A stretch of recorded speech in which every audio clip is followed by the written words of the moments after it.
l'Assemblée. C'est vrai que c'est pas souvent évident de venir devant l'Assemblée pour partager un message, en sachant qu'il y a beaucoup de thèmes à aborder, on ne sait jamais quel sera le message le plus puissant ou je ne sais quoi, mais moi c'était pas vraiment mon optique aujourd'hui. Je me suis vraiment dit, Seigneur, parle-moi, je ne sais pas de quoi je veux parler, je ne sais pas de quoi ton Assemblée a besoin, mais Seigneur, je veux me rendre disponible pour que tu puisses apporter l'encouragement que chacun a besoin. Amen. Et je me suis rendu disponible pour ce message-là. Et le Seigneur m'a inspiré un thème et un message que j'ai voulu aborder aujourd'hui avec vous. Donc le thème d'aujourd'hui, c'est lâchons prise, Dieu est là. Amen. Est-ce qu'on peut le dire tous ensemble? Lâchons prise, Dieu est là. Est-ce que tu peux le dire à ton voisin aujourd'hui? Lâchons prise, Dieu est là. Amen. Lâchons prise, Dieu est là. Pour la parole d'aujourd'hui, j'ai pris le verset Matthieu 11 au verset 28. Est-ce qu'on peut le lire tous ensemble? Venez à moi, vous tous qui êtes fatigués et chargés, et je vous donnerai du repos. Amen. Amen. Matthieu 11 au verset 28. Venez à moi, vous tous qui êtes fatigués et chargés, et je vous donnerai du repos. Amen. Vous pouvez prendre place. Alors, dans ce verset, c'est Jésus qui parle et qui s'adresse à la foule. Et je pense que c'est un verset que tout le monde connaît, on a déjà lu, on a déjà entendu. Mais en fait, je me suis rendu compte que des fois, dans la Bible, il y a des versets qui ne sont pas très longs, mais qui sont très puissants quand on rentre dans la profondeur. Amen. Et cela, je l'ai compris en fait en faisant une étude de ce verset. Je me suis dit, des fois, il y a des petits versets, mais quand on fait des réflexions, quand on étudie, quand on rentre dans les profondeurs, on comprend des choses qu'on ne voit pas directement en fait, quand on lit le verset. Et des fois même, il arrive que le pasteur, des fois quand il va prêcher dans une assemblée, il nous dit, voilà, j'ai apporté ce message-là. Et les gens étaient étonnés parce qu'ils n'ont pas l'habitude de le voir sous cet angle-là. Et aujourd'hui, je me suis dit, bon, ça peut être intéressant de décortiquer le verset pour qu'on puisse vraiment rentrer dans les profondeurs et comprendre d'autres choses. Amen. Donc voilà, le but d'aujourd'hui, c'est vraiment de décortiquer, analyser et même rentrer en fait dans l'étymologie des mots pour vraiment comprendre ce verset dans les profondeurs. Aujourd'hui, on va voir en fait que dans la vie, chacun d'entre nous, on a déjà été fatigué, on a déjà été chargé, et même sans s'en rendre compte des fois, on l'est encore aujourd'hui dans cet état-là. Des fois, on ne se rend pas compte, mais on est chargé, on est fatigué. Et ça, on va le voir aujourd'hui. Amen. Amen. Donc le premier élément que je voulais décortiquer, c'est les premiers mots. Venez à moi. Venez à moi. Et en réfléchissant, en faisant ce message-là, je me suis dit, mais pourquoi c'est au début? Pourquoi ce morceau de phrase, il est au début? Et généralement, les choses qui viennent au début, c'est jamais par hasard. Les choses qui sont en premier, toujours c'est les choses les plus importantes. Et le Seigneur aussi juge que c'est important qu'on puisse venir à lui. Amen. Avant toute chose, le Seigneur veut qu'on vienne à lui, tout d'abord. Amen. Il veut qu'on s'approche de lui. Il veut qu'on tourne nos regards vers lui. Il veut qu'on mette vraiment toute notre attention vers lui. Amen. Et si on regarde la conjugaison qui est utilisée dans ce verset-là, on peut voir qu'en fait, le verbe venir est conjugué à l'impératif. Donc l'impératif, c'est un temps dans la conjugaison qui est utilisé pour donner des ordres. Par exemple, si je dis cours, mange, viens, c'est un ordre que je donne. Alors que si je dis est-ce que tu peux courir, là je te laisse la possibilité de choisir. Mais non, le Seigneur nous dit venez, c'est un ordre. Et le Seigneur désire qu'on vienne à lui malgré tout. Amen. Amen. Si par exemple je dis à Trévis, qui est là, Trévis, viens. Est-ce que tu peux venir? Viens. On remarque que Trévis, il s'est levé et il est venu sans faire de détour. Vous l'avez vu? Il s'est juste levé et il est venu tout droit. Et le Seigneur veut aussi que nous, on se lève et on vienne vers lui sans réfléchir, en venant tout droit.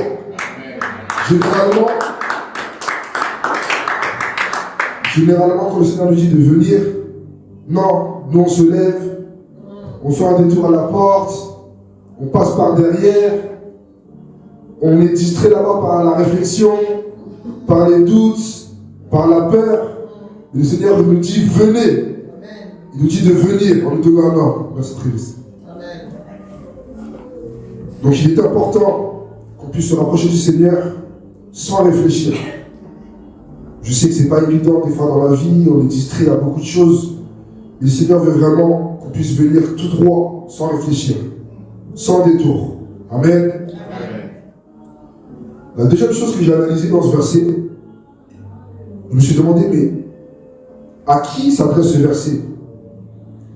Pour qui est destinée cette promesse du repos?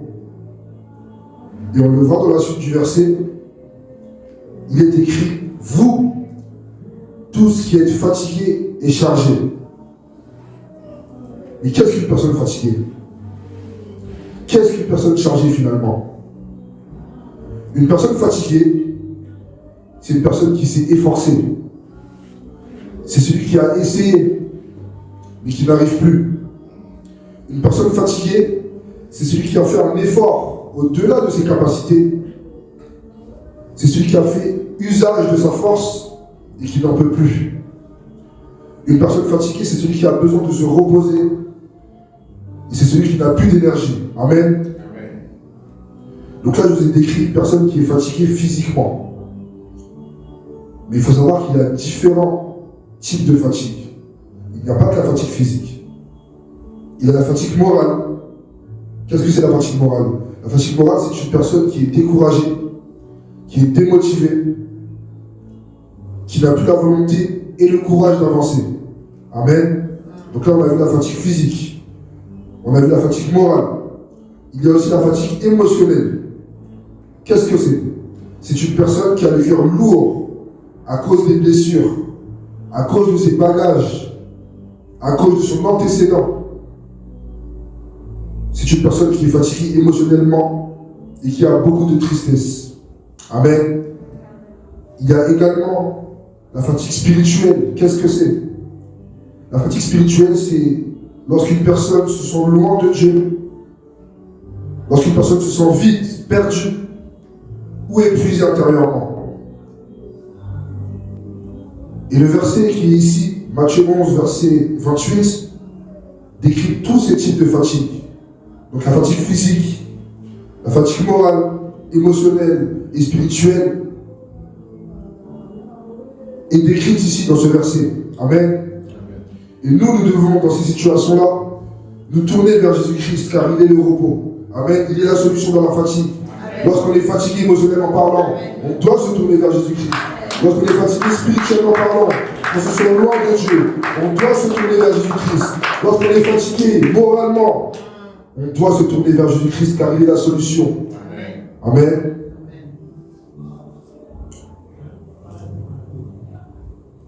Le verset est aussi destiné aux personnes qui sont chargées. Mais qu'est-ce qu'une personne chargée? On a vu les différents types de fatigue. Nous voulons maintenant nous concentrer sur une personne chargée. Qu'est-ce qu'une personne chargée? Une personne chargée, c'est une personne qui doit gérer énormément de tâches en même temps. C'est une personne qui a plein de responsabilités, qui doit gérer ses obligations,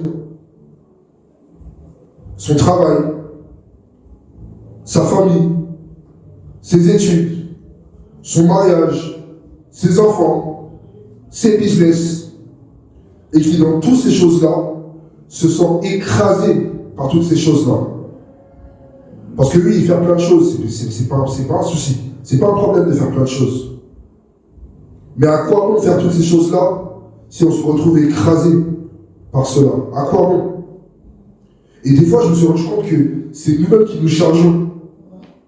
Alors qu'on sait très bien que ça va être compliqué pour nous, mais on se charge. Et ça, c'est pas bon. C'est pas une bonne chose. Il ne faut pas qu'on puisse tomber en fait dans cette spirale où les charges deviennent une difficulté. Amen. Des fois, on se rajoute de la difficulté soi-même.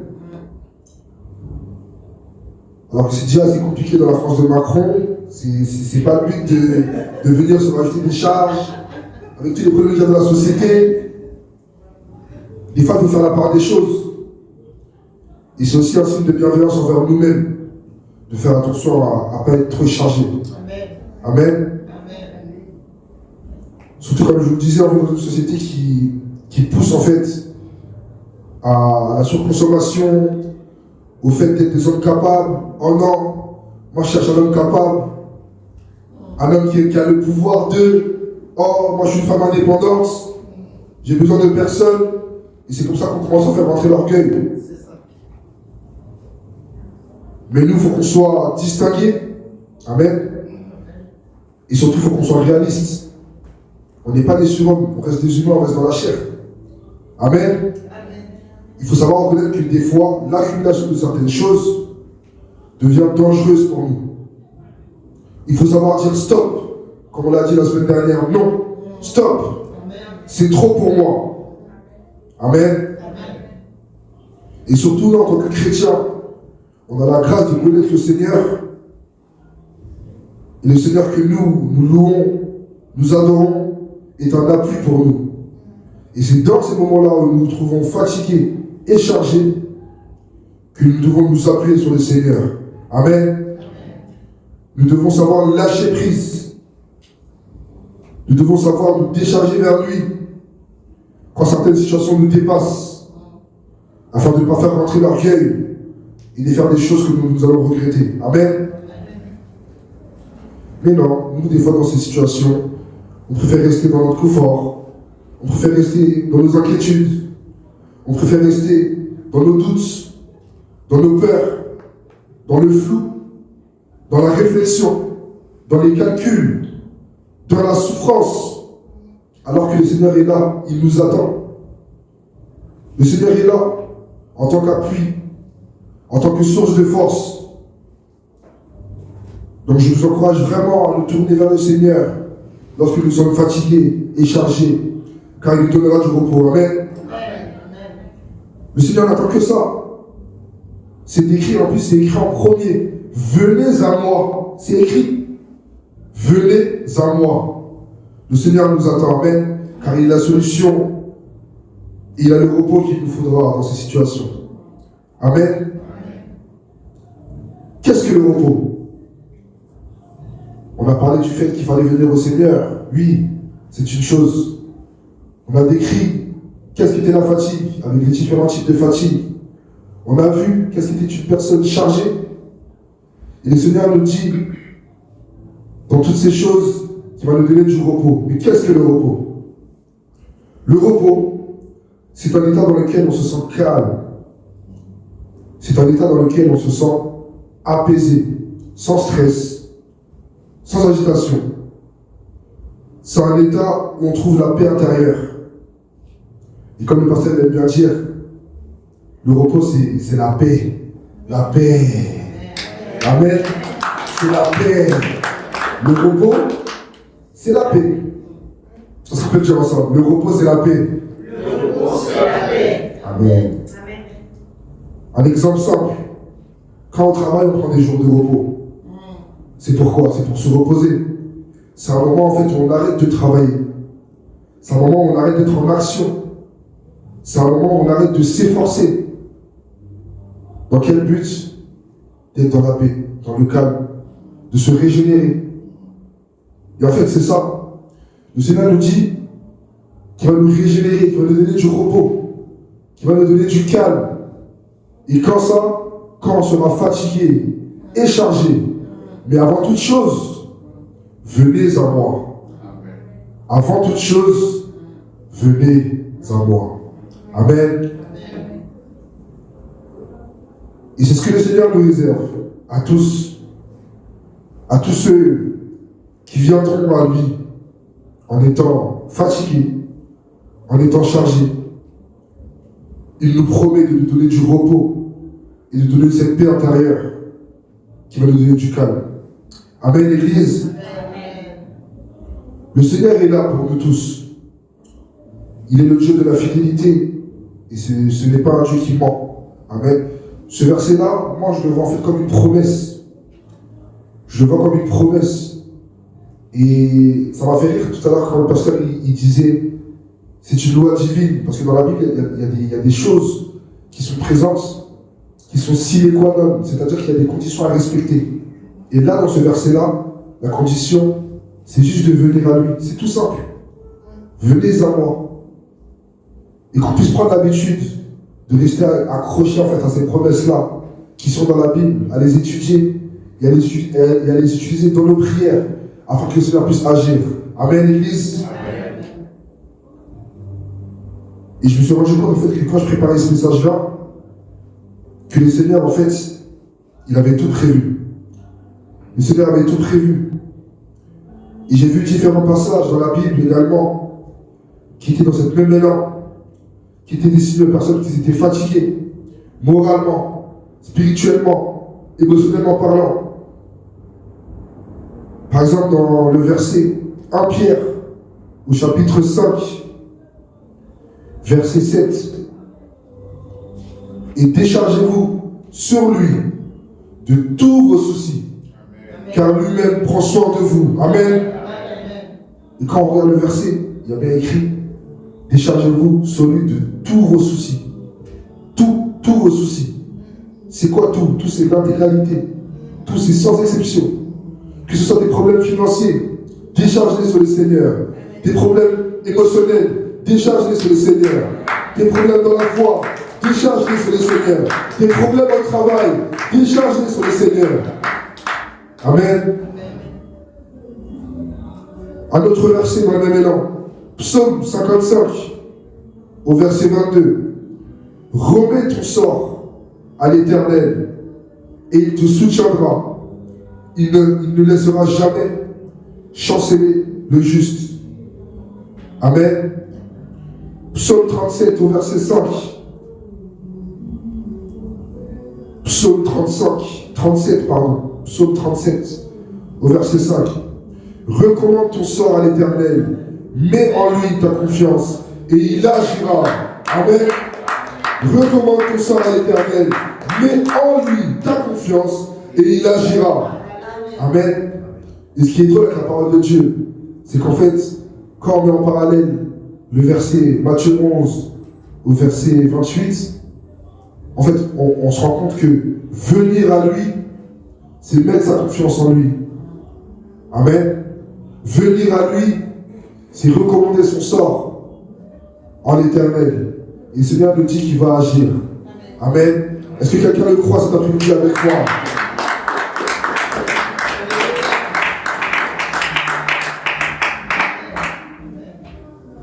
Dernière référence que j'ai trouvée pour faire un parallèle avec le message d'aujourd'hui. Philippiens 4, du verset 6 au verset 7. Ne vous inquiétez de rien. Ne vous inquiétez de rien. Mais en toute chose, faites connaître vos besoins à Dieu et la paix de Dieu. En toute chose, faites connaître vos besoins à Dieu.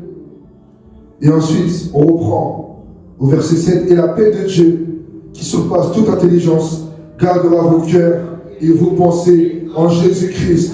Amen. Est-ce que quelqu'un le croit cet après-midi? Est-ce qu'on peut se lever pour prier maintenant? Amen, Seigneur. Nous voulons recommander notre sort en toi, Seigneur. Parce que tu connais toutes choses. Seigneur, nous voulons nous disposer à venir vers toi, Seigneur.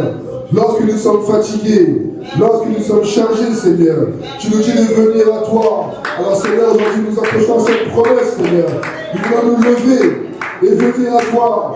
Parce que nous sommes fatigués, Seigneur. Nous sommes fatigués, Seigneur. Nous sommes fatigués et chargés avec les choses de ce monde. Nous sommes fatigués et chargés de notre vie, Seigneur. Nous voulons nous rapprocher de toi. Alléluia.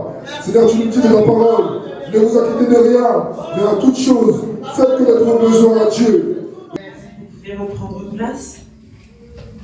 Alors moi, c'est juste pour un témoignage. un témoignage. Cette semaine, j'en parlais avec maman Brigitte. J'ai eu une pensée et que je lui avais partagée, et puis je me disais qu'il fallait lui partager aussi avec l'Église.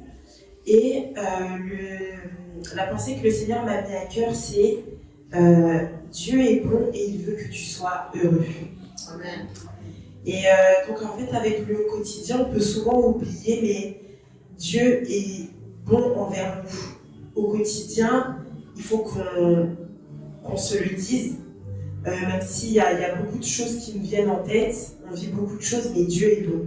Amen. Et cette semaine, on m'a demandé si j'étais heureuse. C'est une amie qui m'a demandé ça et je lui ai répondu oui, que j'étais heureuse. Même si j'ai pas tout ce que je souhaite et que j'ai toujours des requêtes, j'ai toujours des besoins que je recommande à Dieu, que je demande à Dieu, eh ben, j'ai décidé de lui répondre que oui, je suis heureuse. Et le Seigneur, cette semaine, il m'a fait comprendre que ce en quoi je crois et ce que je confesse de ma bouche, c'est ce qui viendra vers moi. Et on oublie souvent, mais nous, les chrétiens, il faut qu'on soit heureux en fait. Dans la vie de tous les jours, il faut qu'on soit heureux et c'est ce que le Seigneur veut. Et j'aimerais encourager quelqu'un de prendre plus de hauteur sur sa vie et se rendre compte qu'on est heureux. Amen. Et si Dieu veut que tu sois heureux et heureuse, et inconsciemment, un jour, le Seigneur me faisait aussi comprendre que c'est comme si j'avais construit un caractère biaisé de Dieu en fait dans ma tête. C'est-à-dire, il me disait que en fait c'est pas un tyran. C'est pas un tyran, c'est ni un Dieu qui est sur son trône avec un fouet, dès qu'on fait quelque chose de pas bien, il nous fouette et puis il est juste là en train de nous observer, mais il nous aime et il souhaite qu'on soit heureux dans la vie. Et c'est pas un Dieu qui est méchant, c'est pas un Dieu qui est muet ni silencieux, mais c'est un Père qui veut prendre soin de toi chaque jour. Et chaque jour qu'il fait. Donc il faut déconstruire ce faux caractère de Dieu qu'on s'est nous-mêmes construit dans la tête. Dieu veut que tu sois heureux. Et la preuve en est dans sa parole, il nous donne des directions à prendre justement pour l'être. Et je vais vous donner quelques versets. Psaume 1.1 nous dit « Heureux l'homme qui ne marche pas selon le conseil des méchants ». Le psaume 32.1 nous dit « Heureux celui à qui la transgression est remise, à qui le péché est pardonné. Heureux l'homme à qui l'Éternel n'impute pas l'iniquité. » Le psaume 34.9 nous dit « Heureux l'homme qui cherche en lui son refuge. » Le psaume 112.1 nous dit « Heureux l'homme qui craint l'Éternel, qui trouve un grand plaisir à ses commandements. » Le psaume 128.1 nous dit « Heureux tout homme qui craint l'Éternel, qui marche dans ses voies. » Le proverbe 3.13 nous dit « Heureux l'homme qui a trouvé la sagesse et l'homme qui possède l'intelligence. » Le proverbe 8.34 nous dit « Heureux l'homme qui m'écoute, qui veille chaque jour à mes portes. » Donc tout ça pour vous dire que le Seigneur nous donne la direction parce qu'il veut que nous soyons heureux. Amen. C'était la pensée que le Seigneur a mis à cœur. Mis dans son cœur. Amen. Nous allons nous lever, nous allons prier pour elle aussi. Amen. Nous allons bénir. On va élever nos voix. Dieu de gloire, Dieu Tout-Puissant. Je viens devant toi, Seigneur, je remets Audrey entre tes saintes mains.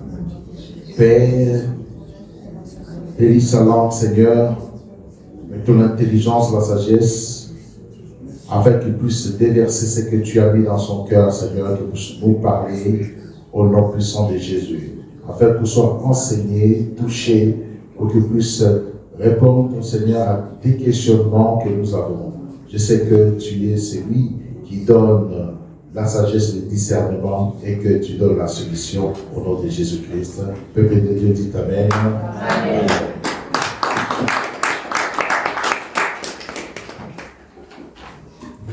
Amen. Amen. Pour commencer, on va lire 2 Corinthiens 5, 17.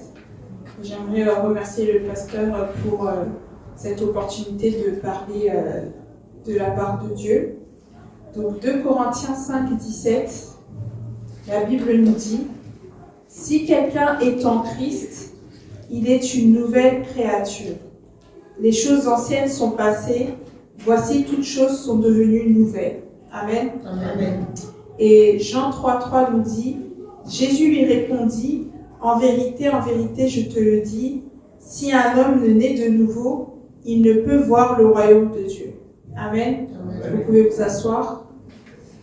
Et moi, quand on m'a dit que je devais apporter un encouragement, j'ai tout de suite une pensée qui m'est venue à l'esprit, c'était de parler de quelque chose qu'on connaît déjà et qu'on doit s'efforcer de pratiquer en tant que chrétien, c'est-à-dire la repentance. Amen. Et l'importance aussi de la repentance. Et dans les 2 versets qu'on vient de lire, en fait, la Bible nous décrit tout simplement qu'est-ce qu'une nouvelle créature. Les choses anciennes sont passées, voici toutes choses sont devenues nouvelles. Mais comment est-ce que les choses peuvent-elles devenir nouvelles dans notre vie? Et aussi dans Jean 3,3, Jésus répondit qu'il faut qu'un homme naisse de nouveau, qu'il puisse naître de nouveau pour pouvoir voir le royaume de Dieu. Et en fait, quand on entre dans l'église et qu'on commence à fréquenter l'église, l'une des premières choses, en tout cas, que moi j'ai appris quand j'étais à l'école du dimanche, c'était le plan du salut. C'est-à-dire croire que Dieu existe, ensuite se repentir de nos péchés. Se repentir, c'est-à-dire tout simplement réaliser qu'on a fait des mauvaises choses et décider de ne plus le refaire.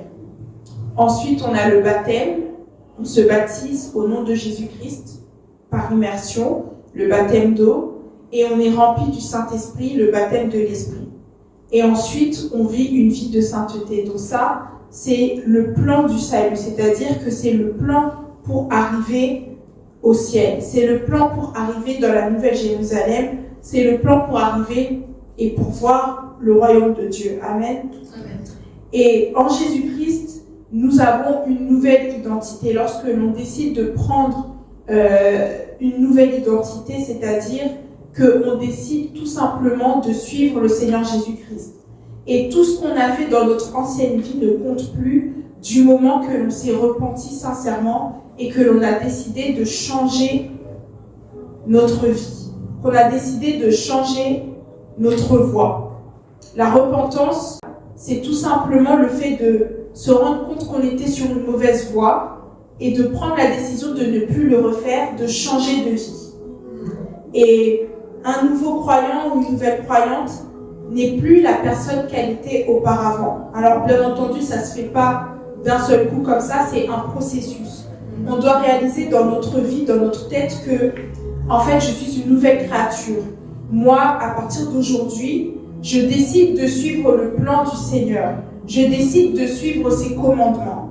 Et donc, je prends la décision de ne plus refaire les choses que je faisais avant et qui étaient mauvaises et qui allaient à l'encontre de la parole de Dieu. Amen.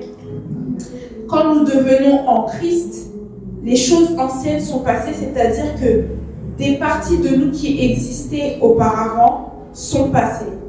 Cela veut dire que ces choses anciennes meurent. Et au même instant, il y a une renaissance, un nouvel esprit qui naît en nous. Amen. Et ce nouveau croyant que nous sommes devenus, ce n'est plus la personne qu'elle était auparavant. Alors, il serait surprenant quand on voit un nouveau-né de se dire « Ah, mais il est beau ce nouveau-né, qu'est-ce qu'il a fait avant, d'où est-ce qu'il vient ?» Ça n'aurait pas de sens puisque c'est un nouveau-né. Et nous, quand on vient au Seigneur, c'est à peu près la même chose. On doit tout simplement mourir à nous-mêmes et à partir du moment où on prend la décision de prendre une nouvelle, de suivre le Seigneur, c'est une nouvelle vie en Christ qui commence. Amen. Et souvent, quand on lit dans la Bible que le Seigneur, on lit souvent dans la Bible que le Seigneur, il oublie nos péchés, il oublie nos transgressions. Donc, c'est-à-dire qu'avant, on faisait des mauvaises choses, on péchait, et puis on demande pardon, on s'est repenti, on commence à avoir une nouvelle vie en Christ. Et finalement, le Seigneur jette nos péchés dans la mer de l'oubli, nous dit la Bible. Mais nous, en tant qu'humains, parfois on n'oublie pas ce qu'on était précédemment. Et on n'oublie pas ce qu'on a fait précédemment. Même si on est une nouvelle créature, les choses anciennes qu'on faisait, ça reste dans un coin de notre tête. Alors, à partir de ce moment-là, le diable, l'ennemi, parfois veut nous rappeler ces choses anciennes que l'on faisait. Il nous rappelle notre passé. Il nous dit que toi, tu faisais ça avant. Toi, tu étais comme ça avant. Toi, tu as fait ci, ça. Tu as fait du mal à telle personne. Tu ne peux pas être né de nouveau. Tu ne peux pas tout recommencer comme ça. Et c'est là que maintenant, la bataille commence dans notre esprit. On commence à se dire, est-ce que vraiment je me suis repenti? Est-ce que vraiment tout ce que j'ai fait avant, ça a été effacé? Est-ce que vraiment je peux reprendre une nouvelle vie? Est-ce que vraiment le Seigneur m'a pardonné? Et moi, je suis venue vous dire que le Seigneur vous a pardonné. Amen. Parce que le Seigneur ne joue pas avec ça. Amen. Même si dans notre esprit, on commence à se dire, mais est-ce que vraiment c'est si facile que ça? Le truc, c'est que lorsqu'on devient une nouvelle créature, on a aussi une responsabilité qui vient avec. Parce que c'est facile de blesser les gens tous les jours, et puis de se repentir tous les jours, et puis de dire je suis une nouvelle créature tous les jours. Non, il y a un processus à avoir, et il y a surtout un cheminement à respecter. Lorsque le Seigneur nous pardonne, et que nous sommes comme régénérés, le Seigneur aussi nous envoie son esprit. Voilà pourquoi il est important d'être rempli du Saint-Esprit. Et quand on se confronte à des choses où on hésite à se laisser tenter ou pas, c'est à ce moment-là que l'Esprit de Dieu vient en nous. C'est à ce moment-là que l'Esprit de Dieu nous parle pour nous dire « Attention, là, tu risques de tomber. Attention, là, tu ne dois pas aller là. Attention à ceci, attention à cela. » Et les pièges, en fait, que l'ennemi nous tend, on ne tombe pas facilement dedans. Parce que maintenant, on sait que je suis passée par les eaux du baptême, le Seigneur m'a pardonné, et maintenant, je me suis repentie, et maintenant, je dois faire attention à mon cheminement. Amen. Amen. Et quand on est de nouveau, donc l'Esprit de Dieu, en fait, il vient en nous, et c'est un peu comme une régénération. Et la nature humaine a besoin d'être régénérée car l'homme est pécheur et en fait nous avons besoin de Dieu. Nous ne pouvons pas par nous-mêmes, par nos propres forces, nous dire que c'est par mes bonnes actions, par mes bonnes œuvres que je vais arriver. Nous avons besoin de la grâce de Dieu. Amen. Amen. Et nous pouvons bénéficier de l'amour de Dieu, de son nom qui est sur nous, qui est invoqué sur nous. Et à partir de ce moment-là, nous sommes devenus ses héritiers. Dieu, souvent dans la Bible, on parle de la justice ou on parle de juste, c'est-à-dire que Dieu nous demande d'être juste. Le mot juste est utilisé plusieurs fois dans la Bible pour décrire une personne, une bonne personne, soit qui fait des bonnes œuvres ou soit une personne qui a été justifiée. Amen. Donc un juste, c'est une personne qui peut se tenir devant Dieu sans aucune culpabilité et sans aucune honte. C'est une personne qui a été complètement lavée de ses péchés et qui est devenue juste. Alors, nous ne pouvons pas parvenir à cet état-là par nous-mêmes et seulement avec nos bonnes œuvres. C'est bien de faire des bonnes œuvres, c'est bien de faire du bien autour de nous, mais nous avons besoin de l'Esprit de Dieu en nous. Amen. Car nous avons tous été égoïstes, nous avons tous été cupides, nous avons tous fait des choses qui n'étaient pas bonnes. Mais grâce à Dieu, grâce à son Esprit, nous avons été justifiés et nous pouvons déclarer que maintenant, nous sommes justes. Amen. Amen. Et pour cela, nous avons besoin aussi de suivre le Seigneur dans ses commandements, dans tout ce qu'il nous demande de faire. Alors, on ne va pas lire ces passages, mais il y a deux passages que j'aimerais qu'on ait en tête. Il s'agit de Luc 19, du verset 1 à 10. C'est l'histoire de Zachée qu'on lit souvent ici. donc Zachée qui était le chef des publicains, qui désirait absolument voir Jésus. Il est monté sur un arbre, un sycomore, parce qu'il était de petite taille, et il voulait tout simplement voir Jésus. Et à un moment donné, le Seigneur a dit que le salut est entré dans la maison de Zachée et qu'il voulait aller manger chez lui, donc chez Zachée. Et les gens autour se sont dit, mais comment est-ce que Jésus peut aller manger chez quelqu'un comme ça, quelqu'un comme Zachée, qui était un peu traité comme qui était un peu traité comme un voleur parce que c'était un collecteur d'impôts. Et en fait, le Seigneur, il s'est dit, je veux demeurer chez toi aujourd'hui dans ta maison. Amen. Pourquoi? Parce que lui, il a désiré voir Jésus-Christ. Il voulait absolument que Jésus-Christ entre dans sa vie. Et il y a un autre homme dont j'aimerais parler dans Marc 10, 17 à 22. C'est un jeune homme riche qui lui aussi désirait voir Jésus. Et quand il s'est approché de Jésus, il lui a demandé « Que dois-je faire pour être sauvé ?» Et le Seigneur lui a dit d'abandonner son ancienne vie, d'abandonner ses richesses. Et le jeune homme riche n'a rien répondu, il était triste et il s'est éloigné. Pourquoi? Parce que pour lui, c'était trop dur d'abandonner toute cette vie qu'il avait construite, toute cette vie dans laquelle il s'était installé. Donc l'un a été invité à avoir une relation personnelle avec Jésus autour d'un repas, tandis que l'autre est parti loin de Jésus parce que abandonner son ancienne vie, pour lui, c'était trop impossible. C'était trop dur pour lui d'abandonner tout ce qu'il avait hérité, tout ce qu'il avait construit. Et finalement, nous, on se retrouve aussi dans cette situation-là. Lorsque le Seigneur nous demande, lorsque nous rencontrons le Seigneur, quelle sera notre attitude? Est-ce que pour nous, on va vouloir désirer absolument que le Seigneur rentre dans notre vie, ou est-ce que pour nous, ce sera trop dur d'abandonner notre ancienne vie et on va tout simplement s'éloigner, triste, parce que pour nous, c'est trop difficile. Et Dieu appelle chacun d'entre nous. Dieu nous appelle à nous repentir. Le temps n'est pas encore écoulé, le temps n'est pas encore fini. Amen. Amen. Il est encore temps de changer les choses. Amen. Il est encore temps de s'enlever toute cette culpabilité et de se dire, Seigneur, moi je veux te suivre. Amen. Amen. Romains 3,23 nous dit, certes, tous ont péché et sont privés de la gloire de Dieu. Mais au verset 24, il nous est dit que ils sont gratuitement justifiés par sa grâce, par le moyen de la rédemption qui est en Jésus-Christ. Donc oui, nous avons péché. Oui, nous avons été privés de la gloire de Dieu. Mais aujourd'hui, nous avons été trouvés justes gratuitement Amen. Par sa grâce Amen. Et par le moyen de la rédemption. Amen.